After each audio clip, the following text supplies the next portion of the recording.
did it. You've created your mental armor to protect yourself from any negativity coming in because your opinion matters most and only you get to allow how people make you feel. That choice is up to you. Now that you have your armor, right, your mental armor, you know that you can survive the worst. You know what steps you need to take, those baby steps to take to move forward. And you know why you're going to do it. What's the end results? You really see that it is worth moving forward. So now it's time to do it, to take action. I know you should have set that 24-hour period of taking those first steps, right? So now it's time for you to actually make it happen. Okay, remember that law of diminishing intent, that the longer you wait to do something, the less likely you are to do it. And honestly, you know how important it is to you. So here are some things that I like to do when it comes to taking a risk.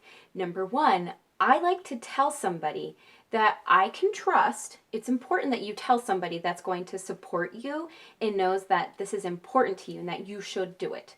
Please don't tell somebody that's going to also don't tell the person that's full of excuses as well, because they're going to help you figure out why you don't need to do it. They're going to give you reason why.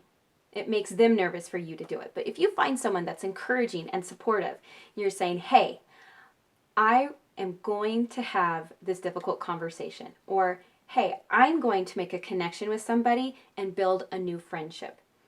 I'm going to set up a time to ask for a raise or whatever it might be. Let somebody know that you're going to do this thing and that it's important to you, because they're going to ask and they're going to keep you accountable. They're going to make sure that you make it happen. So today, you're going to decide on that person and you're going to call them up and you're going to tell them. If you need to, send them a message and say, I'm going to do this today and I need your help. Please keep me accountable, right? But you're just going to let that person know what your plan is, that you're going to do it, okay? When you do that, you can also make it a game. See how many new friends you can make in a day or a week. Set a little challenge or a game for yourself to see, okay, this is the limit of what I think I can do. Can I reach that goal or maybe surpass it? Make it fun so that it's not so dreadful and you're getting nervous and you're just, oh, I can't do it, right? So have some fun with it.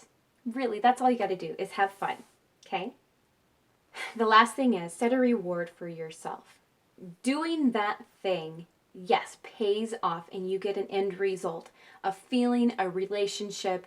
You get to do something for yourself that's great and you know it will.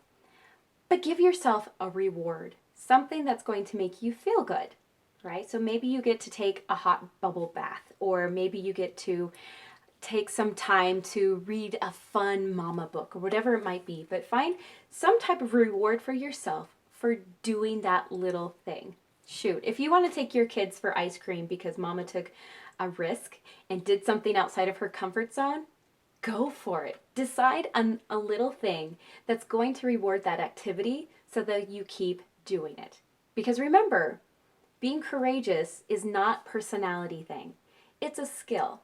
The more courageous steps you take, the better you're going to get at it. The more natural it will feel. I was not always an outgoing person. I used to move, when I was little, we used to move from town to town all the time. And I didn't get to have that solid friendship with just one person. I didn't have that stable home, just like that's where we always were.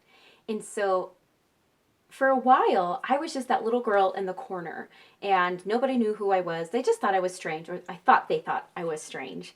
And then I decided I'm just going to go for it. And I started introducing myself. And then I started to ask people to do something with me, right? So over time, little things built up. I did not have any gymnastics background. I didn't have any dance class background. I just loved to dance. And finally, I decided to try out to be a cheerleader.